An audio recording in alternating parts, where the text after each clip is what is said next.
There's one of the red oaks.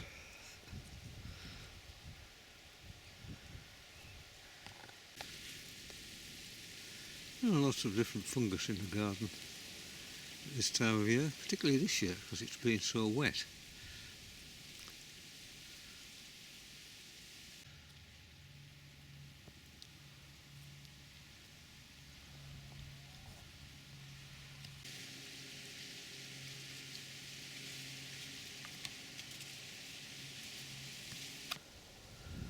There's a lovely red admiral on that flower. It's the back end of October.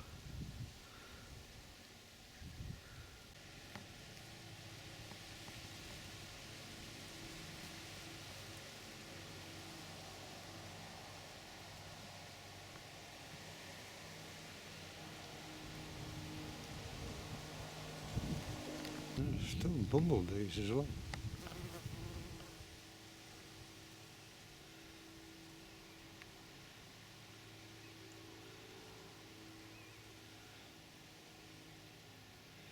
It's nearly November.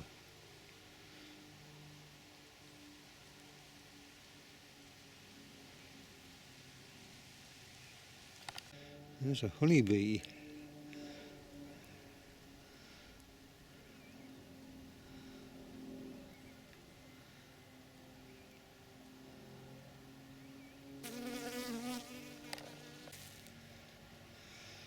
And these flowers continue.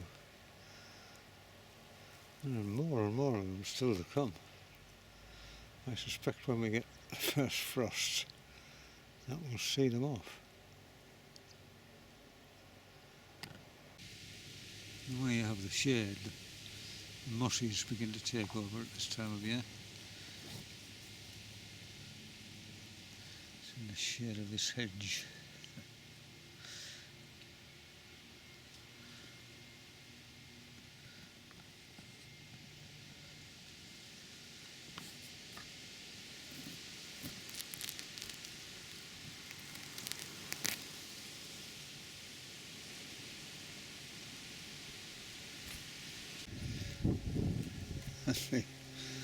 The rosemary has begun to flower again.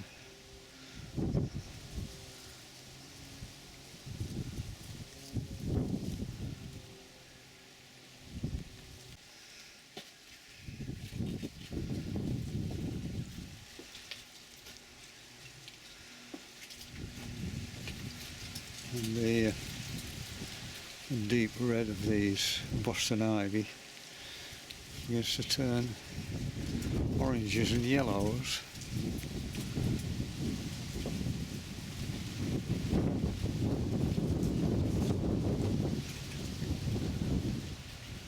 Looks very attractive.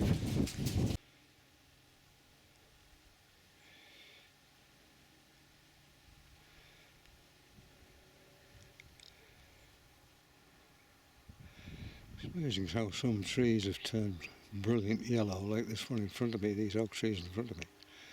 And yet some of them still retain all their greenery.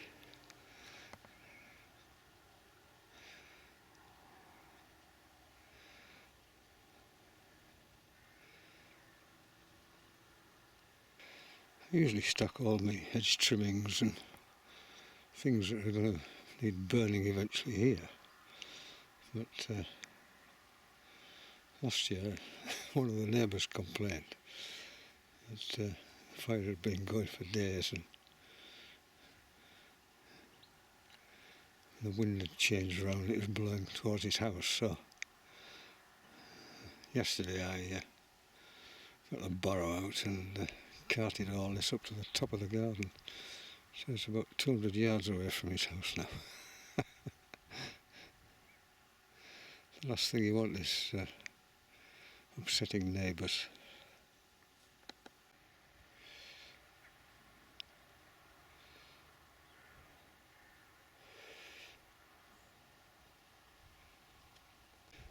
There's the field maple, which in the last week has all turned a lovely yellow colour.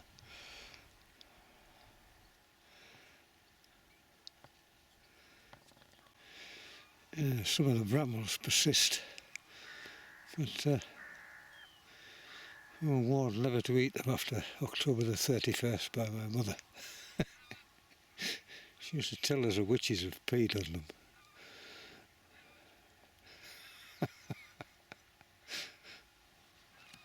The remains of the apples.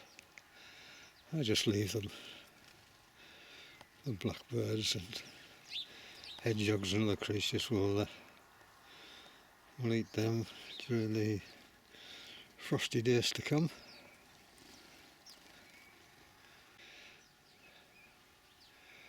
And the weeping ash tree shed all of its leaves now. Hopefully it will survive this ash dieback as it gradually takes over this part of the garden. It's like a giant tent. Well, the job of the day is to cut back this buddleia before it starts shedding seeds everywhere.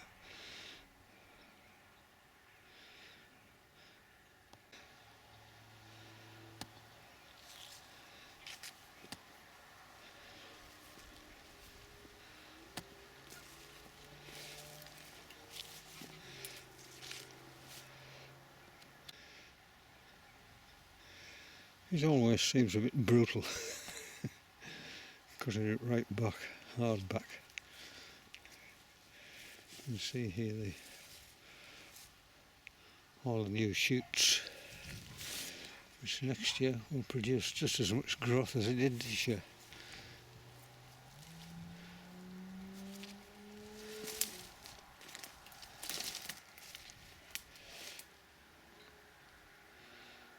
If I just left it, it would become enormous. And become a thorough nuisance. Anyway, take all this out to the bonfire.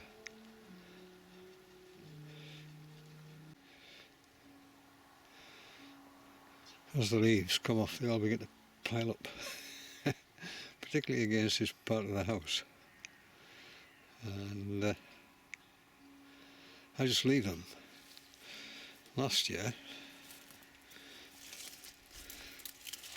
under this flagstone up against the wall, there was a hibernating hedgehog. I suppose in ideal it's dry, and being up against the wall of the house it will be quite warm. So the job is to pick and dry these beans for sowing next year, and take the canes down and put them away for the winter time.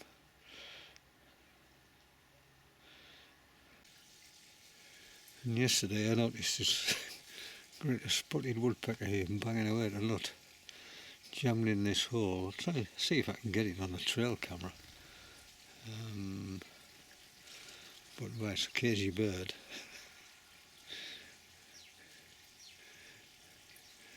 It started another hole there.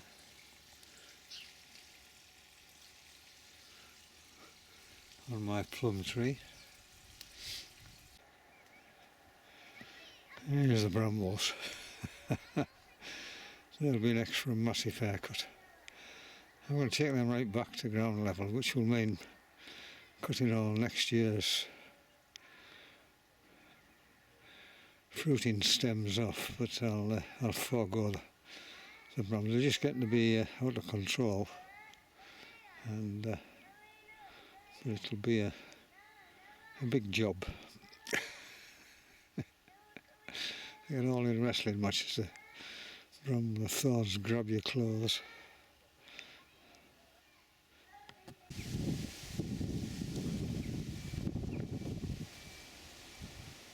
Some of the trees still holding their green,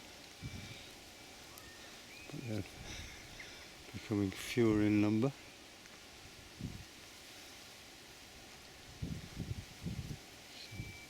So, 8th of November. The Ace has put a wonderful display. The wind is straight from the northeast. It's bitterly cold. So I don't suppose they're going to last much longer. The wood blown off.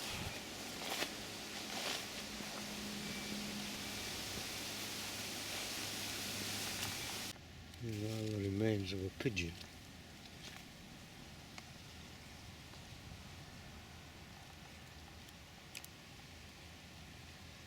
I suspect it's a sparrowhawk.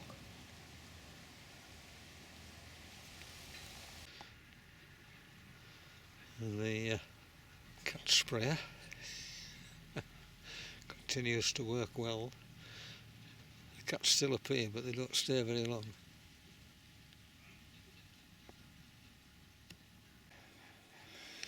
Well, nearly all the leaves are off now. Slight 2 days of slight wind and that's it. Just the all the sort of stalks of the leaves still to come off. You see me piling up by the back door.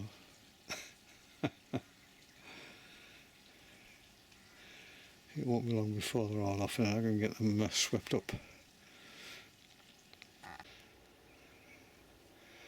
Well, most of the green has gone now. Just the browns and oranges and yellows.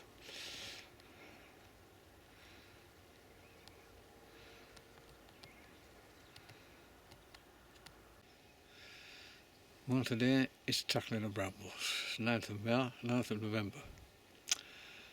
It isn't a bad day actually, after that miserable pouring rain on Wednesday down at Nunmonkton fishing.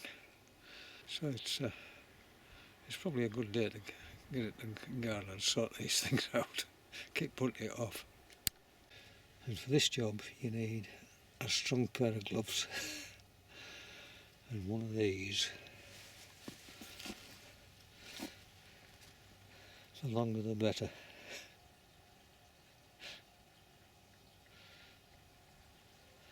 And obviously a pair of secateurs. But anyway, let's go and tackle this job. And the other thing I've got to mention is you need a thick coat and eye protection and a hat. Take these things on. So this is it. And there are 4 of them. There's 2 here and there are 2 behind me.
Well, that's one done.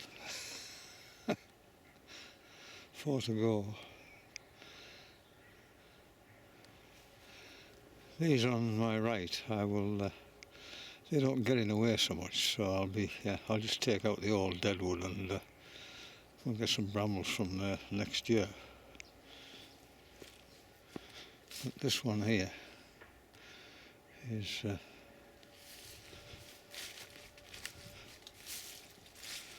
absolute brute of a thing. grows all over the path here. And of course once you've chopped once you've cut the main branches, you've then got to chop them up into smaller pieces. Otherwise you just end up with a sort of giant heap which won't burn terribly well. You can see where the branch loops over and touches the ground, it roots and forms another plant. If you just leave them, they just keep looping and looping, setting roots down, and eventually take over your garden.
Well, there we are, 2 down and 2 to go.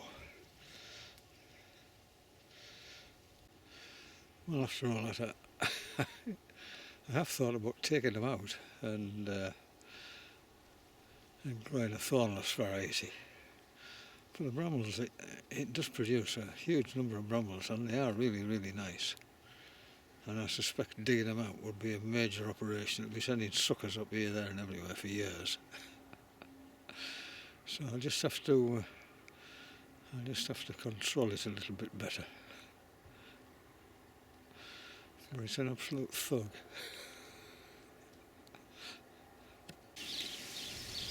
Well, that's the brambles. Going to taste their own medicine. I'll get a few brambles off there next year, but it has made a big difference. Well, that's the brambles tamed. Won't get any brambles off these, but next year they'll put out some fresh growth which I'll be able to control better perhaps. Well, there's these 2 here. Next year they'll produce some brambles on the growth which I've left. They've taken a bit of a hammering to get them into this shape. So that's the brambles all chopped up, ready to burn.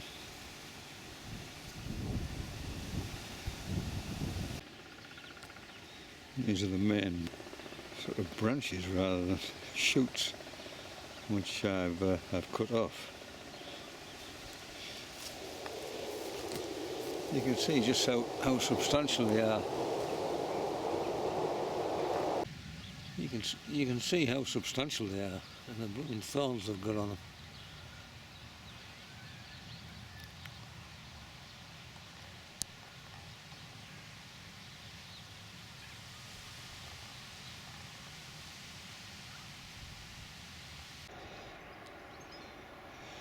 If you leave that bramble in my garden to grow, this is what you get. Huge, must be what, 12 feet high, covering an area about the size of a tennis court. It's an absolutely impenetrable thicket. I think the bramble species is, the variety is Himalayan Giant, I think it's called.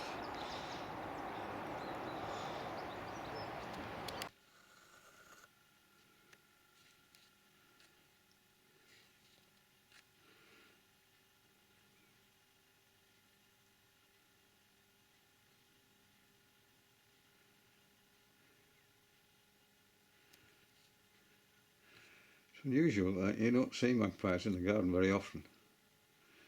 This is the 1st of November. They're very shirty, but they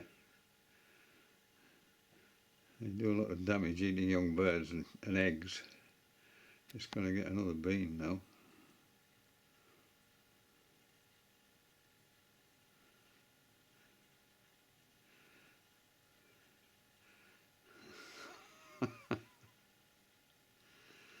I'll have to go out and get them before I eat a lot.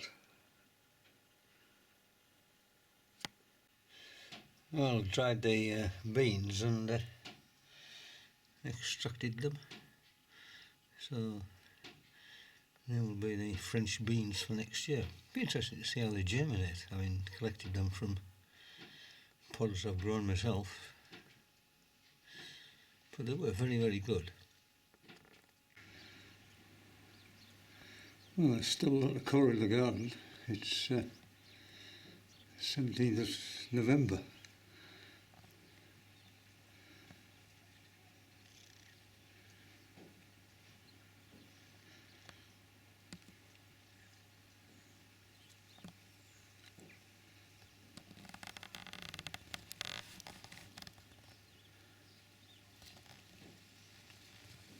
The pond is filling up with leaves,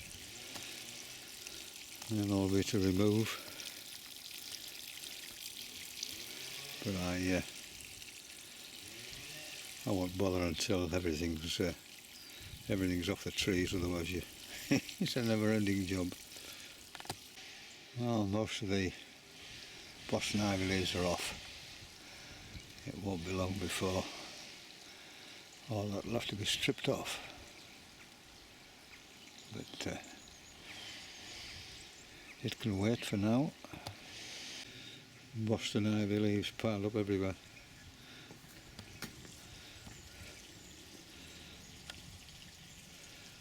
I'll soon get them swept up and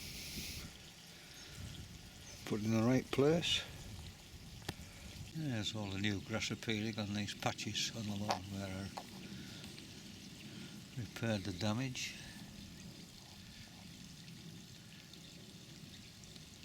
Well, these flowers have finally given up the ghost. But they have been, it has been a wonderful display. And the bees and butterflies love them. All the leaves gradually falling off. This tree in particular has some wonderful yellow leaves. Stunning. Just dazzling it is. With those red stems to the leaves, or red stalks. Yeah. Most of the oaks die back to this sort of orangey brown colour, and they retain their leaves in the winter time. A bit like the beech. Something enjoying a Cox's pippin. I suspect it's the blackbirds, but could be anything. I suspect hedgehogs like them a lot. Most hedgehogs will be hibernating, I would think. This strange flower bush which appeared in a hedge with sort of flowers, a bit prawn-like. They've now gone on to produce these berries. Sort of candelabra layers. Very, very attractive. I'll just leave it. Maybe the birds will like them. I don't know whether they're poisonous or not. But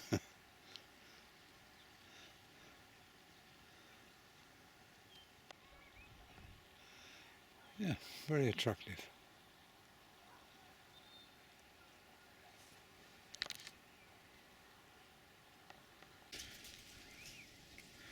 Well, today it's stripping all that Boston ivy off this end wall.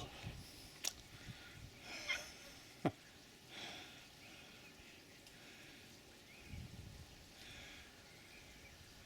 normally comes off quite easily, actually. And there's a lot of moss on the garage roof, and it's brushing off.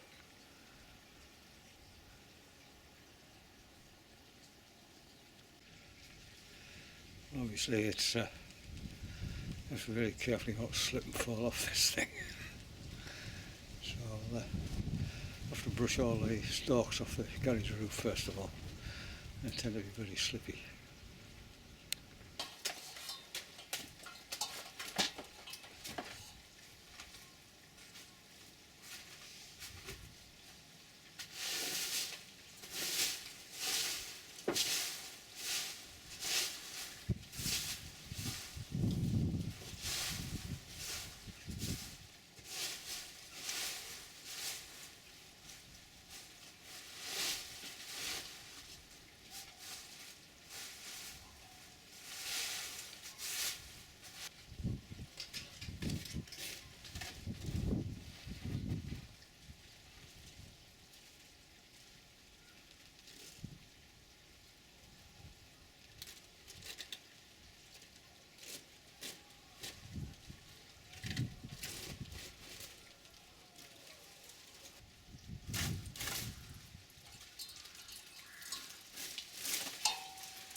Yeah, it was a monumental pile of leaves and creepers, and I just need to clean that gutter out now. And there's that corner to do, and take everything off from the windowsills upwards. Yeah, and it's not a long job.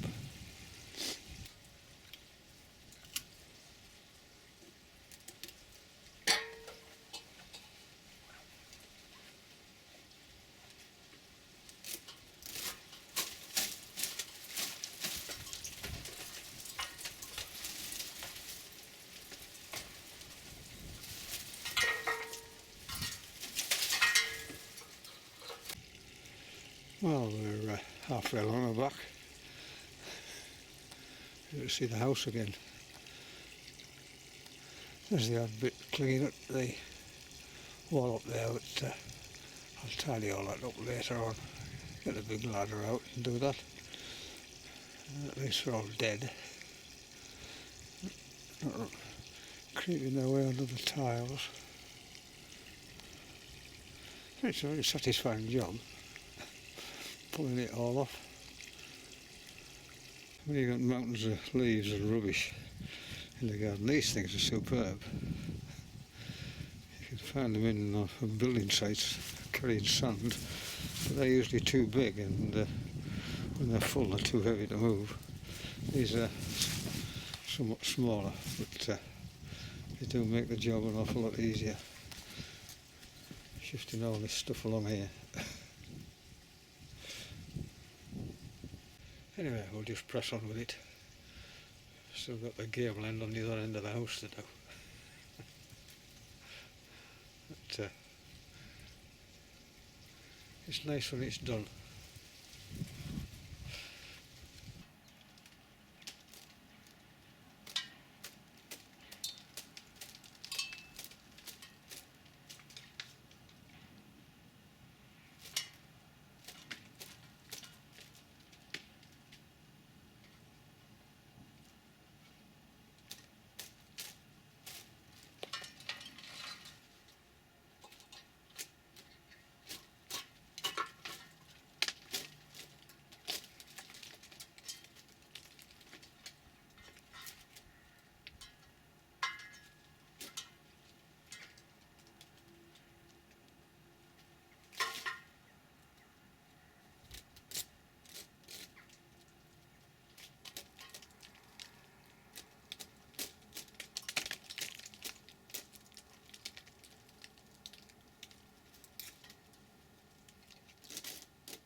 All the new growth has been taken off. That means a bit sticking to the wall, but don't worry about them, they'll die and fall off.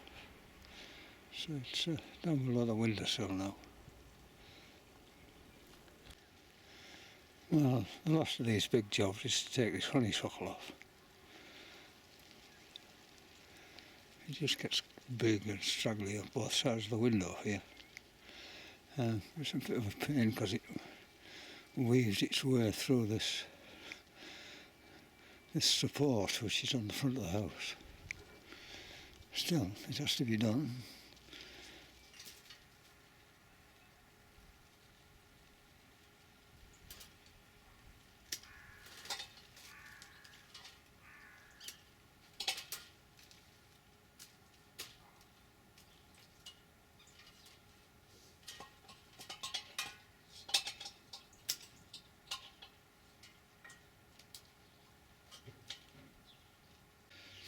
Well, that's the honeysuckle cut right back.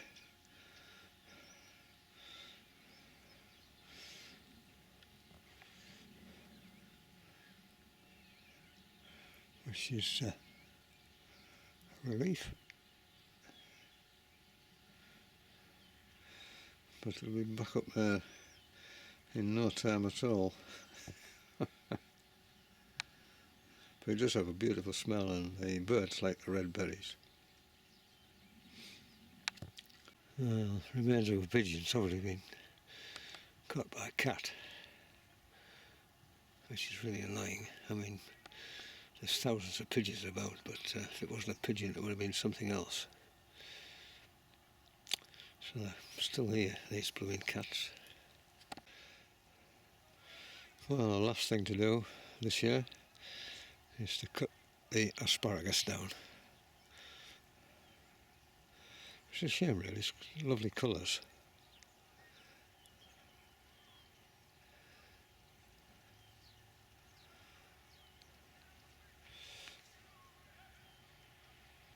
The only other job to do then is to prune the trees, but that's a job which will wait until early in the new year. So I can sit back and relax and do a little bit more fishing. Anyway, that's it from the garden for 2019. We'll see you back in the garden early 2020. Anyway, plant a tree, or plant several trees. This is a spike from the cat repeller. And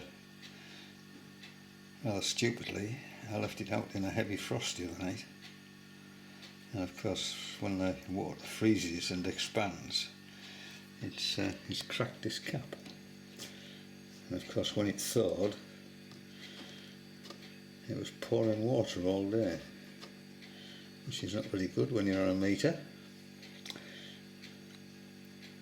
But it's easy to replace. You can get these at Plumbers Merchants, that's not a problem.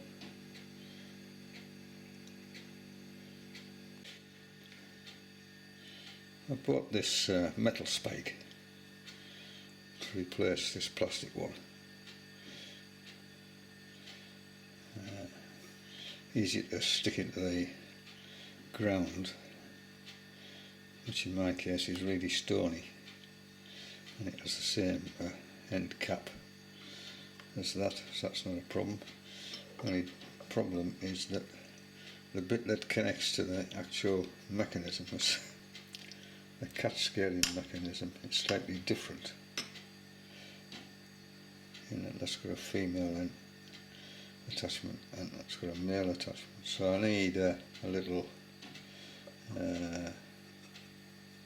adapter which will screw into there but has that end on. But that is not a problem, get that from a Plumbers Merchant. I'll put a plastic cap on the end of there, so that's the weak point, so if I'm stupid enough to forget and leave it out in the frost in future, then it won't crack the plastic of the scarer. It will blow the end off this cap here, which I can then replace. But yeah, it works really well, it does. Sitting up there on the windowsill. And the batteries, I mean, the batteries are still going strong, and it's been out there for, well, months now.